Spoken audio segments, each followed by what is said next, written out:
RN media news కి స్వాగతం. ముందుగా ముఖ్యాంశాలు.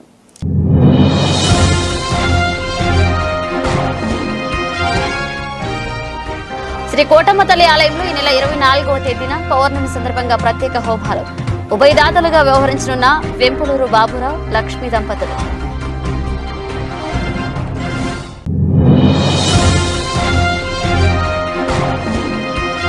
గూడూరు పట్టణంలోని మండల పరిషత్ కార్యాలయం వద్ద బీజేపీ వికసిత్ భారత్ సంకల్ప యాత్ర.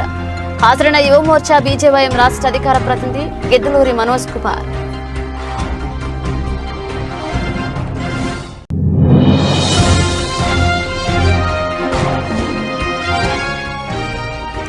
సైదాపురం మండల పరిషత్ కార్యాలయ ప్రాంగణం వద్ద వాలంటీర్లకు వందనం కార్యక్రమం. హాజరైన community development board chairman Nidramalli Ram Kumar Reddy.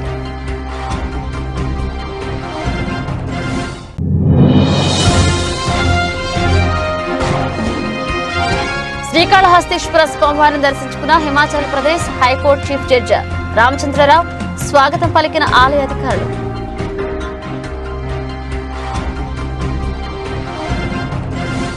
Tirupati జిల్లా కోట మండలం కోట పట్టణంలో వెలసిన శ్రీ శ్రీ శ్రీ కోటమ్మ తల్లి ఆలయంలో ఈ నెల 24వ తేదీ శనివారం మాఘ పౌర్ణమి సందర్భంగా ప్రత్యేక హోమాలు, పూజా కార్యక్రమాలు నిర్వహించనున్నట్లుగా ఆలయ ధర్మకర్త నల్లపరెడ్డి జగన్మోహన్ రెడ్డి తెలియజేశారు. ప్రతి నెల పౌర్ణమి రోజున ఆలయంలో ధర్మకర్త జగన్మోహన్ రెడ్డి, లక్ష్మీ కవితమ్మ దంపతుల సమక్షంలో చేపట్టే ఈ హోమాలలో భాగంగా ఈ మాఘ పౌర్ణమికి శ్రీ మహావిష్ణువు, లక్ష్మీదేవికి పూజలు చేపట్టనున్నారు. ఈ కార్యక్రమానికి కోట గ్రామానికి చెందిన వెంపులూరు బాబురావు, లక్ష్మీ దంపతులు ఉభయదాతలుగా వ్యవహరించనున్నారు.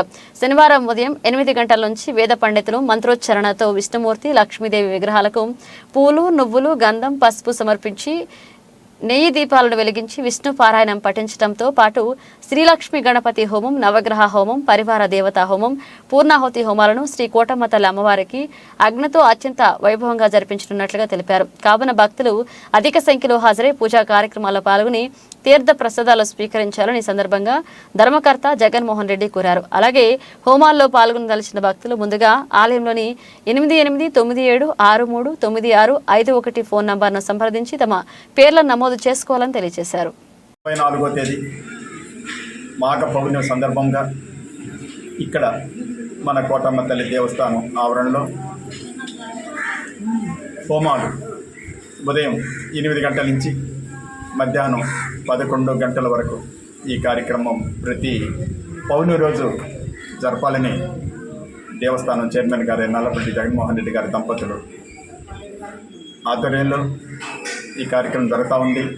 ఇంకా కూడా ప్రతి పౌర్ణానికి ఈ కార్యక్రమం తప్పకుండా జరుగుతుంది కాబట్టి భక్తులు వాళ్ళ పేర్లు నమోదు చేసుకొని ఈ కార్యక్రమాన్ని దిగ్విజయం చేసుకోవాల్సిందిగా హృదయపూర్వక అందరినీ ఈ మంచి కార్యక్రమంలోకి నిజంగా ఈ కార్యక్రమం తలపెట్టడం మన ప్రాంతం చేసుకున్న అదృష్టం.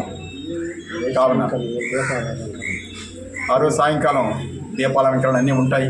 కావున అందరూ కూడా ఈ కార్యక్రమానికి ఇచ్చేసి భక్తులందరూ ఇచ్చేసి అమ్మవారి కృపకు పాత్రలు కాగలరని, అమ్మవారి ఆశీర్వాదం తీసుకోగలరని అందరినీ ఆహ్వానిస్తున్నాం. సాయిరాం. భారతీయ జనతా పార్టీ తలపెట్టిన వికసిత్ భారత్ సంకల్ప యాత్రలో భాగంగా తిరుపతి జిల్లా గూడూరు పట్టణంలోని మండల పరిషత్ కార్యాలయం వద్ద బహిరంగ సభను ఏర్పాటు చేశారు. ఈ కార్యక్రమానికి హాజరైన ఆ పార్టీ యువ మోర్చా బీజేవైఎం రాష్ట్ర అధికార ప్రతినిధి గిద్దలూరి మనోజ్ కుమార్ మాట్లాడారు. కేంద్ర ప్రభుత్వం ప్రధానమంత్రి నరేంద్ర మోదీ ప్రవేశపెట్టిన సంక్షేమ పథకాలను ప్రజలకు వివరించారు.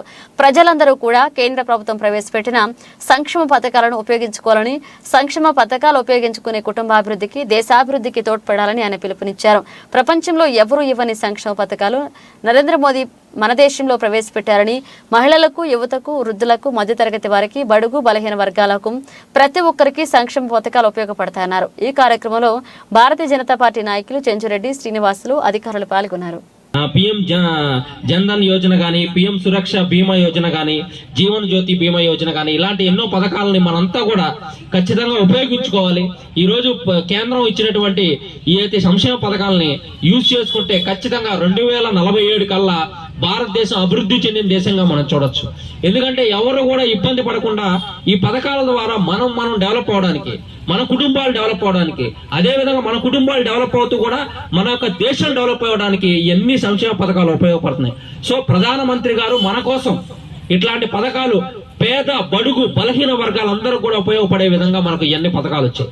సో మనమంతా కూడా మధ్య తరగతి వాళ్ళం, బడుగు బలహీన వర్గాలు పేదవాళ్ళు ఉన్నాం కాబట్టి ప్రతి ఒక్కరు కూడా ఈ యొక్క పథకాలని మీరు ప్రతి ఒక్కరు కూడా ఉపయోగించుకొని మీరందరూ కూడా ప్రతి ఒక్కరు కూడా మీ కుటుంబాలను అభివృద్ధి చేసుకోండి. ఈ దేశాన్ని ఆటోమేటిక్ గా అభివృద్ధి అవుతుంది. అదే చెప్తున్నారు. ఈ పథకాల వల్ల లబ్ధి ఏంటి అంటే ఒకటి కారణం, మీ కుటుంబాలు బాగుపడతాయి. ఈ సంక్షేమ పథకాల వల్ల మీ కుటుంబాలు బాగుపడితే ఆటోమేటిక్ గా దేశం కూడా బాగుపడుతుంది. దేశం కూడా బాగుపడితే ఈ దేశం 2047 కల్లా ప్రధానమంత్రి నరేంద్ర మోడీ గారి కళ ఏంటంటే భారతదేశాన్ని అభివృద్ధి చెందిన దేశంగా చూపించాలి. ప్రతి పేదవాడు అనేవాడు ఉండకుండా ప్రతి వాడు పని చేసుకొని వాళ్ళ కుటుంబాన్ని బాగా నడిపించుకోవాలనే ఉద్దేశం ఈ యొక్క పథకాలు.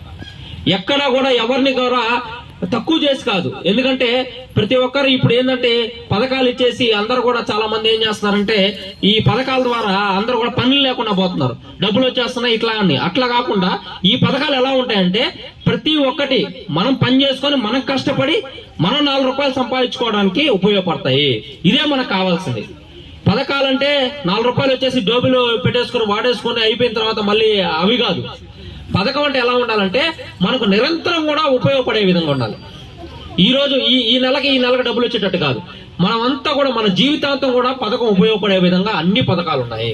ప్రతి ఒక్కటి ఆడపిల్లలకు గాని, యువతకు గాని, ముసలి వాళ్ళకి గాని, ఆరోగ్యం గురించి గాని, పెద్దవాళ్ళకి గాని, ప్రతి ఒక్కరికి, చిన్న పిల్లలకు గాని, ఈ రోజు స్కూల్లో గాని కాలేజీల్లో గాని పెట్టే మధ్యాహ్న భోజనం గురించి గాని అన్ని కూడా ప్రతి ఒక్కటి కూడా అన్ని పథకాలు మనకు ఉపయోగపడే పథకాలు. కాబట్టి ఈ పథకాలన్నీ మీరు ఇంటికి వెళ్ళిన తర్వాత ఇవన్నీ చదవండి. ఇవన్నీ మీకు ఇచ్చింది ఎందుకంటే చదవడానికి. ప్రతి ఒక్కటి చదవండి. చదువు రాని వాళ్ళు పక్కన వాళ్ళు అడిగి చదివించుకోండి. ఇన్ని పథకాలు ఉన్నాయా అని చెప్పి మీరందరూ ఉపయోగించుకోవాలి. ప్రతి ఒక్కరు ఉపయోగించుకుంటారా? చేతులు ఎత్తున అందరూ ఉపయోగించుకుంటారా? ప్రతి ఒక్కరు ఉపయోగించుకొని మనమంతా కూడా మన కుటుంబాలను ముందుకు నడిపించుకొని ఈ దేశాన్ని ముందుకు నడిపించాలని చెప్పి మేము ప్రత్యేకంగా కోరుకుంటూ నాకు ఈ అవకాశం ఇచ్చినటువంటి వికసిత్ భారత్ వారికి, హరిబాబు గారికి ప్రత్యేకమైన ధన్యవాదాలు తెలియజేసుకుంటూ జై హింద్, జై భారత్, వందే మాతరం.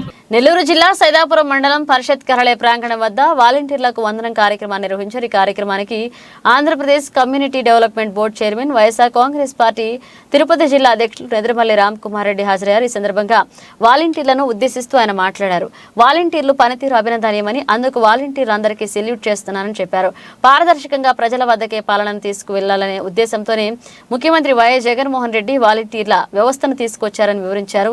ఈ క్రమంలోనే వాలంటీర్లను జగనన్న సైనికులుగా చెప్పారు.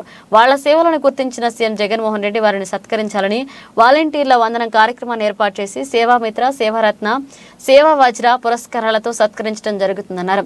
అనంతరం వాలంటీర్లకు శాల్వా కప్పి అభినందించారు. ఈ కార్యక్రమంలో సైదాపురం మండల నాయకులు, కార్యకర్తలు, ప్రభుత్వ అధికారులు పాల్గొన్నారు. వేదిక మీద ఉన్న పెద్దలందరికీ కూడా నమస్కారాలు. ముందర వాళ్ళకి చెప్తున్నా అంటే నేను కొంచెం వేరేగా మాట్లాడతాను. ప్రతి ఒక్కరి పేరు సబ్జెక్ట్ తెలియనప్పుడు ఒక్కొక్కరి పేరు చెప్పుకుంటా పోయాననుకోండి, ఈ మూల నుంచి ఆ మూల దాకా అయిపోద్ది 20 నిమిషాలు. నెక్స్ట్ మాట్లాడాలన్నప్పుడు సమయాభావం వల్ల దీన్ని క్లుప్తంగా ముగిస్తున్నానని చెప్పేసి కూర్చుంటారు. చెప్పాల్సింది ఏంటి? మీరు చేస్తున్న సేవలను గుర్తించి మీ గురించి 4 విషయాలు తెలియాలా. లేని విషయం కాదు, ఉన్న విషయాల్ని అది పొగట్టంటారు. జగన్మోహన్ రెడ్డి గారు ఈ సముదాయంలోనే 19కి ముందర ప్రభుత్వం ఇక్కడి నుంచి పాలిస్తుంది, మండల్ హెడ్ క్వార్టర్స్. ఈ ప్రభుత్వం వచ్చిన తర్వాత గ్రామ సచివాలయాలు వచ్చినాయి. అక్కడి నుంచి ఇంటింటికి తీసుకువెళ్ళడానికి న్యూ వ్యవస్థ వచ్చింది, వాలంటీర్ వ్యవస్థ. పెద్దలు మాల్కొండారెడ్డి గారు చెప్పినట్టు మొదట్లో ఆయన కూడా వ్యతిరేకించాను, తర్వాత అర్థం చేసుకున్నారు. చాలా మందికి అర్థం కాల. ఎందుకంటే ఇది జగన్మోహన్ రెడ్డి మదిలో మెదిలిన ఆలోచన. ప్రజలకు, ఆంధ్ర రాష్ట్ర ప్రజలకు అందుబాటులో ఉండాలి అని ఈ వ్యవస్థను స్థాపించాడు. రాటుదేలిన రాజకీయ నాయకులు ఎవరికి ఈ ఆలోచన రాల.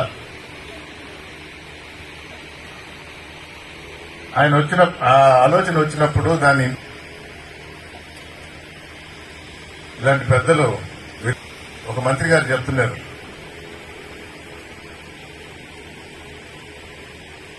మొదటి సంవత్సరంలో ఊర్లు తిరిగినప్పుడు ఏమయ్యా మీకు ఈ పథకాలు అంతున్నాయా ఉన్నారా అంటే అంతా మీకు చలవా అన్నారు. రెండో సంవత్సరంలో మా జగన్మోహన్ రెడ్డి గారు మాకు ఇవన్నీ అందిస్తున్నాడు, జగన్ గారు మా దేవుడు, జగన్ గారిని మేము ఎప్పుడు గుర్తుపెట్టుకుంటాం అన్నారు. అంటే ఈ మంత్రి గారిని మర్చిపోయారు, జగన్మోహన్ రెడ్డే గుర్తున్నాడు. ఇంకో 2 సంవత్సరాల తర్వాత పోయాడు, ఏమ్మా ఎలా ఉంది అన్నాడు. అంతా బాగుంది, మా ప్రసన్న, మా ప్రసాద్, మా లక్ష్మి మమ్మల్ని బాగా చూసుకుంటున్నారు అన్నారు. అంటే ఇప్పుడు జగన్మోహన్ రెడ్డి కూడా మర్చిపోయారు, మిమ్మల్నే గుర్తుపెట్టుకో ఉంటారు. అవునా కదా? సత్కరించుకుంటున్నాం. పచ్చపత్రికలో ప్రతిపక్షం ఏమంటున్నారు, వీరందరూ వైఎస్ఆర్ కాంగ్రెస్ పార్టీ కార్యకర్తలు, అందుకని మేము రేపు ప్రభుత్వంలో రాగానే వీళ్ళందరినీ తొలగిస్తాం, ఈ వ్యవస్థనే ఉండనీయము అన్నారు. నెమ్మదిగా తెలుసుకుని ఎలక్షన్స్ వస్తున్నప్పుడు ఇప్పుడు మాట మార్చి ఏమంటున్నారు, లేదు లేదు కొనసాగిస్తాము, అంతర్లీనంగా అవసరమైతే మారుస్తాము.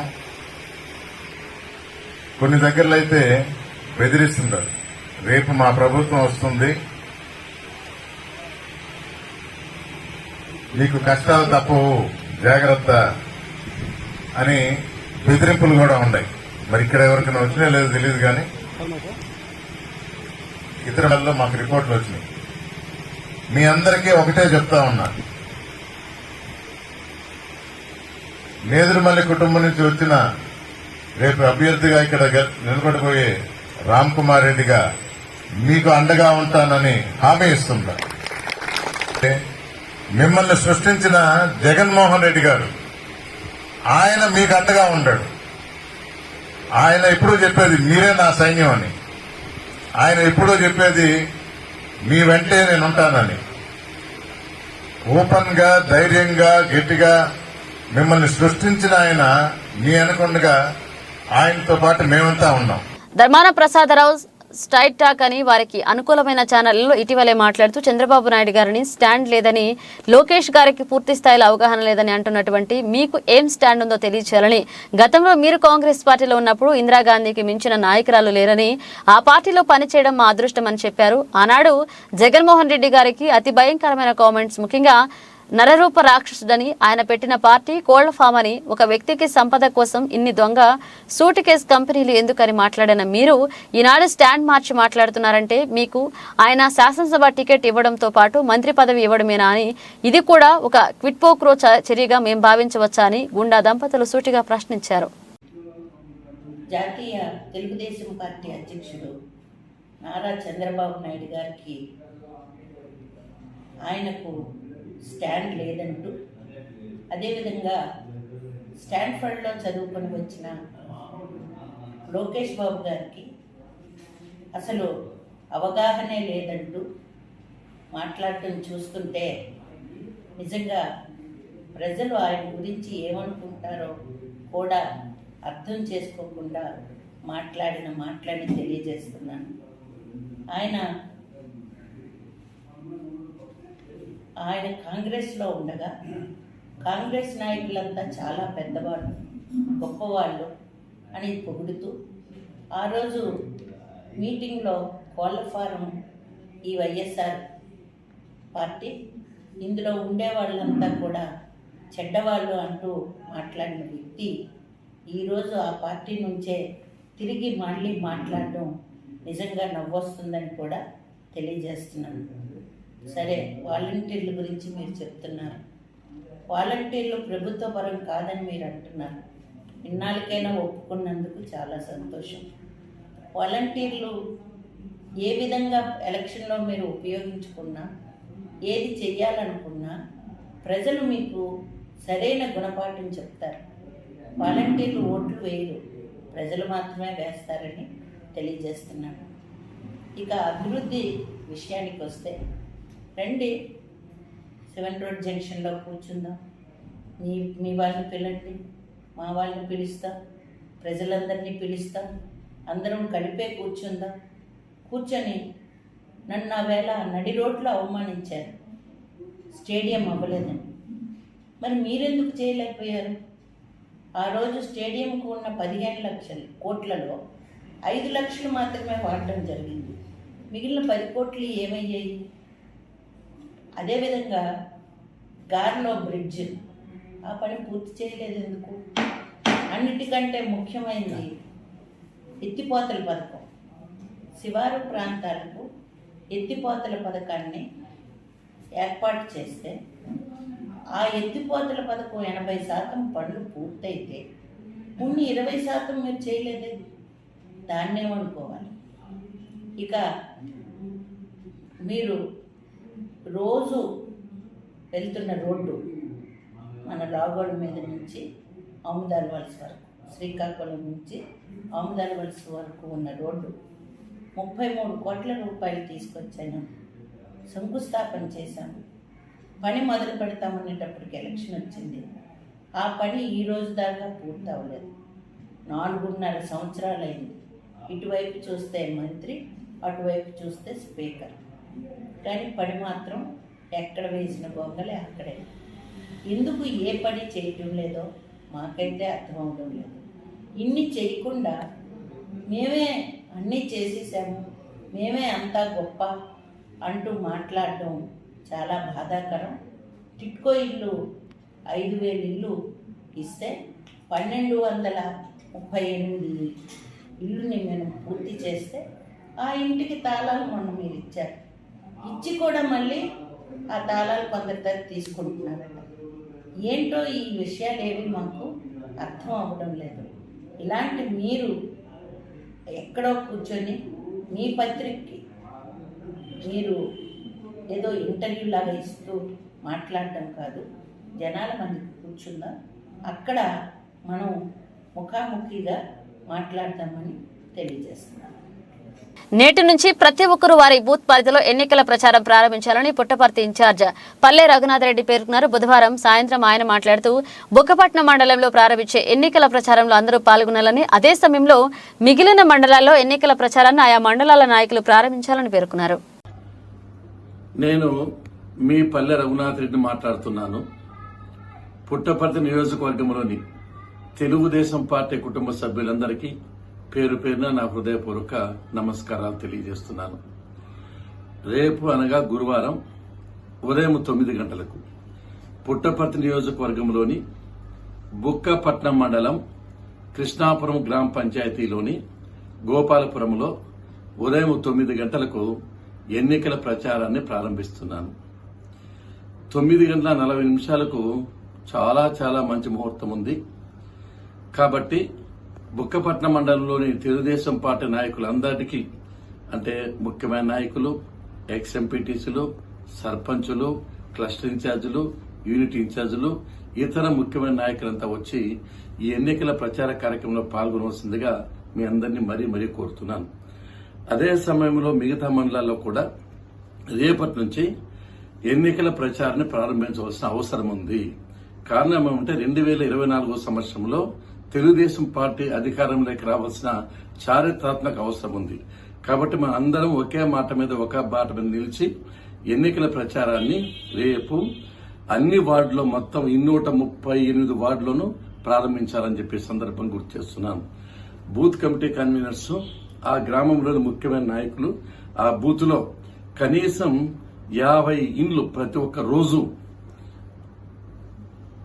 సందర్శించి వాళ్ళు తెలుగుదేశం పార్టీ అభివృద్ధి సంక్షేమ కార్యక్రమాలు తెలియజేసి తెలుగుదేశం పార్టీ ఓటు వేయవలసిన ప్రచారం చేస్తూ, అదే సమయంలో ఆ ఇంట్లో ఓట్లన్నీ ఉన్నాయా లేదా, తర్వాత వలసలు ఎంతమంది పోయారు, ఉద్యోగస్తులు ఎంతమంది ఉన్నారు, వాళ్ళ ఇబ్బందులు సమస్యలు గుర్తించి ఒక బుక్కులో రాయవలసినవి మరీ కోరుతున్నాను. అన్ని చోట్ల ఎన్నికల ప్రచారం ప్రారంభించాల్సిందిగా అందరి మండల పార్టీ నాయకులను, క్యాడర్ను మొత్తాన్ని ప్రజలు కోరుకుంటున్నా. ఎందుకంటే ఇది మంచి అవకాశం. ఇన్నాళ్ళు ఎన్నో ఇబ్బందులు పడ్డాం. కష్టాలు పడ్డాం, బాధలు పడ్డాం. ఇక మనం పడే పరిస్థితులు లేము. కాబట్టి తప్పకుండా తెలుగుదేశం పార్టీ అధికారంలోకి వచ్చి తీరుతుంది. చంద్రబాబు నాయుడు గారు ముఖ్యమంత్రి అవుతారు. నేను తప్పకుండా ఎమ్మెల్యే అవుతాను. మీరందరూ దయచేసి ఈ కార్యక్రమంలో పాల్గొవలసిందిగా మరీ కోరుతున్నాను. ప్రముఖ పుణ్యక్షేత్రమైన శ్రీకాళహస్తీశ్వర స్వామివారి దేవస్థానానికి గురువారం జర్మనీ దేశానికి చెందిన 6 మంది విదేశీ భక్తులు దేవస్థానానికి విచ్చేసి రాహుకేతు పూజ అనంతరం శ్రీ జ్ఞాన ప్రసన్నాంబికా సమేత శ్రీకాళహస్తీశ్వర స్వామివారిని దర్శించుకున్నారు.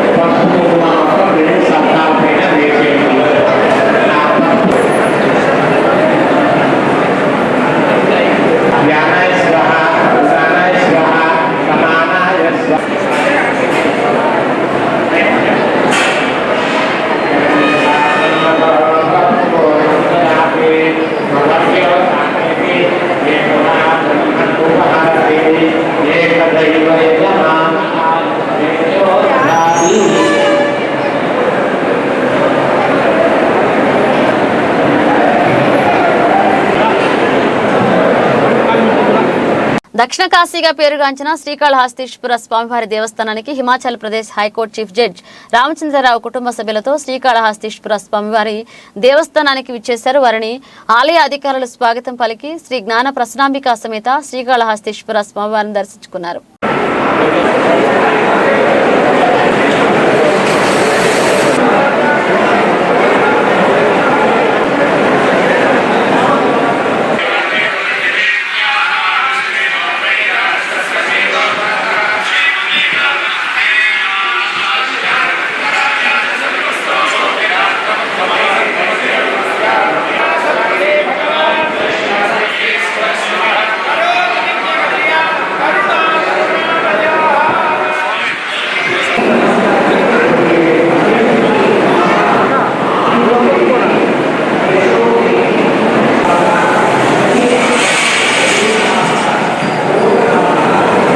శ్రీ సత్యసాయి జిల్లా మడకశిరలో సిడబ్ల్యూసి రఘువీర కామెంట్స్ పిసిసి అధ్యక్షులు షర్మిలారెడ్డిని కాంగ్రెస్ పార్టీ కార్యకర్తల అరెస్టును తీవ్రంగా ఖండిస్తున్నామన్నారు.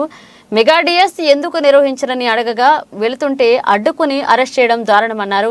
జాబ్ క్యాలెండర్ విడుదల చేయకుండా ఉద్యోగాలు భర్తీ చేయకుండా నిరుద్యోగులను మోసం చేస్తున్నారని, ప్రభుత్వం రాగానే ఉద్యోగాలు భర్తీ చేస్తామని మాట చెప్పి మడమ తిప్పి నిరుద్యోగులను నవవంచన చేశారన్నారు. ఉద్యోగులకు 1వ తేదీ జీతాలు ఇవ్వలేకపోతున్నారని, ఇది ప్రభుత్వం నడిపే తీరేనా అని, ఉద్యోగాల భర్తీ చేయకుండా మీరు ఎలక్షన్స్ కు వెళ్లడానికి అనర్హులన్నారు. సెక్రటేరియట్కి పోయి అక్కడ ముఖ్యమంత్రి ఉంటే ముఖ్యమంత్రి, చీఫ్ సెక్రటరీ ఉంటే చీఫ్ సెక్రటరీకు ఒక మెమొరాండం ఇవ్వడానికి ప్రయత్నం చేస్తే అరెస్ట్ చేశారు. వాళ్ళని అడ్డుకున్నారు, అరెస్ట్ చేసి పోలీస్ స్టేషన్లో బంధించినారు. వాళ్ళు వెళ్తూ ఉన్నది ఎందుకు? వాళ్ళు ఏమైనా బాంబులు తీసుకెళ్తున్నారా, లేకపోతే గడపాలు తీసుకెళ్తున్నారా, లేకపోతే భవనాన్ని కూల్చడానికి వెళ్తా ఉన్నారా? ప్రభుత్వం మీరు ప్రతిపక్షంలో ఉన్నప్పుడు చెప్పినటువంటి మాట మీరు నిలుపుకోలేదు. నిరుద్యోగ యువకులందరూ కూడా రాష్ట్రంలో నిరాశ నిస్పృహలతో ఉన్నారు. ఇప్పటికే కోచింగ్ సెంటర్లో లక్షల రూపాయలు ఖర్చులు పెట్టి అప్పుల పాలై వాళ్ళకి అవకాశాలు రాలేదని ఉన్నారు. మీరు ప్రతి జనవరి 1వ తేదీ రావడం ఎంత సత్యమో, అదే జనవరి 1వ తేదీన జాబ్ క్యాలెండర్లో ఏ సంవత్సరానికి ఆ సంవత్సరం ఉన్న ఖాళీలన్నీ భర్తీ చేస్తామని చెప్పినారు. 5వ జనవరి కూడా అయిపోయింది. మీరు ఎందుకు చేపట్టలేదు? నిరుద్యోగ యువకులకు మీరు చేసిన మోసం కాదా? ఇప్పటికైనా ఏ విధంగా మీరు న్యాయం చేయగలుగుతారు? నేను మీకు చెప్తున్నా, మీరు ముఖం చాటేస్తున్నారు కాబట్టే యువతకు, నిరుద్యోగ యువతకు మీ దగ్గర సమాధానం లేదు కాబట్టే మీరు అరెస్ట్ చేసినారు. నేను ఛాలెంజ్ ఇస్తున్నా ఉన్నా, నేను కూడా అవసరం లేదు. మా పార్టీలోని ఒక ఎన్ఎస్సిఐ మా స్టేట్ ప్రెసిడెంటో లేదా మా యూత్ కాంగ్రెస్ స్టేట్ ప్రెసిడెంట్నో మేము పంపిస్తాం. మీ పార్టీలో ఎవరైనా కానీ లేకపోతే మీ ప్రభుత్వంలో ఎవరైనా కానీ బహిరంగ చర్చకు రండి, బహిరంగ చర్చకు రండి. మీరు ఈ ఒక్క ఇష్యూలో పోస్టులకు మాత్రమే ఇచ్చినారు. ఈరోజు 1,00,000 మందికి పైన బిఎడ్ డిఎడ్ చదువుకున్నటువంటి వాళ్ళు ఉన్నారు కదా, కోచింగ్లు తీసుకున్నారు కదా. ఎందుకు ఇవ్వలేదు? ఎందుకు మెగా డిఎస్ఏ మీరు చెప్పిన వాటి ప్రకారమే ఎందుకు ఇవ్వలేదు? మూడవది, మీరు ఈ నోటిఫికేషన్ ఇవ్వడమే మోసపూరితం. జస్ట్ ఎలక్షన్స్ బిఫోర్ అది కూడా పూర్తి లోపభూయిష్టంగా ఇచ్చినారు. కోర్టుల్లో స్టే తెచ్చుకోవడానికి కావలసినటువంటి లొసుగులన్నీ అందులో నోటిఫికేషన్లో పెట్టి మీరు విడుదల చేశారు. ఇది నయవంచన కాదా?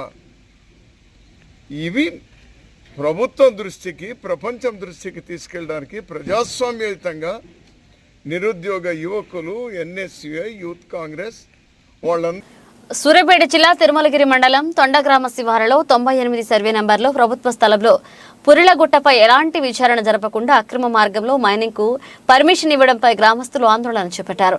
గ్రామ ప్రజలతో విచారణ జరపకుండా నోటీసులు జారీకుండా దేవాలయాలు, రైతు వేదికలు, ఆట స్థలాలు సంత కలిగిన చోట అక్రమ మార్గంలో అధికారులు మైనింగ్ పర్మిషన్ ఇవ్వడంపై మండిపడుతున్న స్థానిక గ్రామ ప్రజలు అభివృద్ధి కార్యక్రమాలకు నిలువుగా ఉన్న ఈ పురిలగుట్టపై మైనింగ్ పర్మిషన్ రద్దు చేయాలని అధికారులను కోరారు గ్రామస్తులు.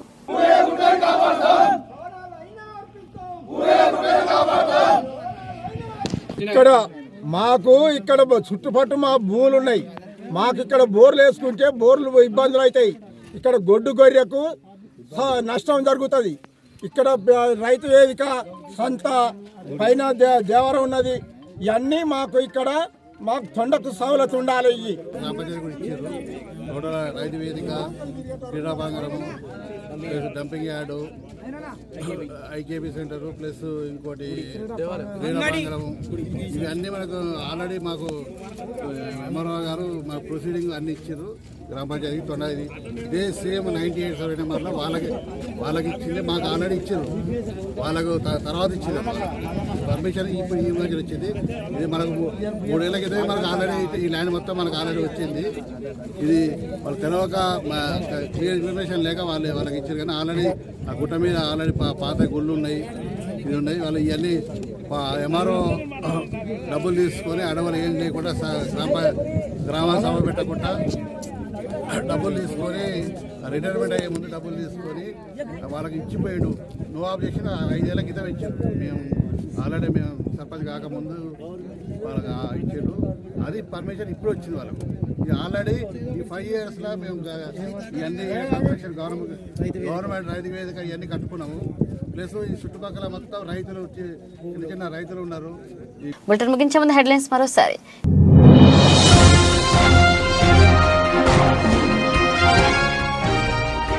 శ్రీ కోటమ్మ తల్లి ఆలయంలో ఈ నెల 24వ తేదీన పౌర్ణమి సందర్భంగా ప్రత్యేక హోమాలు. ఉభయదాతలుగా వ్యవహరించనున్న వెంపులూరు బాబురావు, లక్ష్మీ దంపతులు.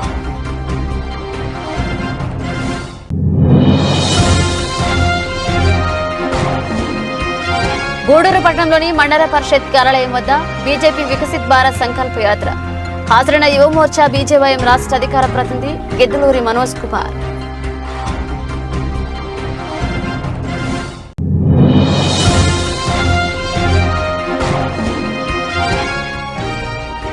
సైదాపురం మండల పరిషత్ కార్యాలయ ప్రాంగణం వద్ద వాలంటీర్లకు వందనం కార్యక్రమం.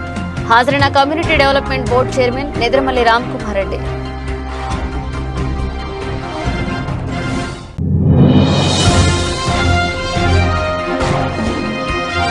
శ్రీకాళహస్తీశ్వర స్వామివారిని దర్శించుకున్న Himachal Pradesh high court chief judge Ramachandrarao స్వాగతం పలికిన ఆలయ అధికారులు.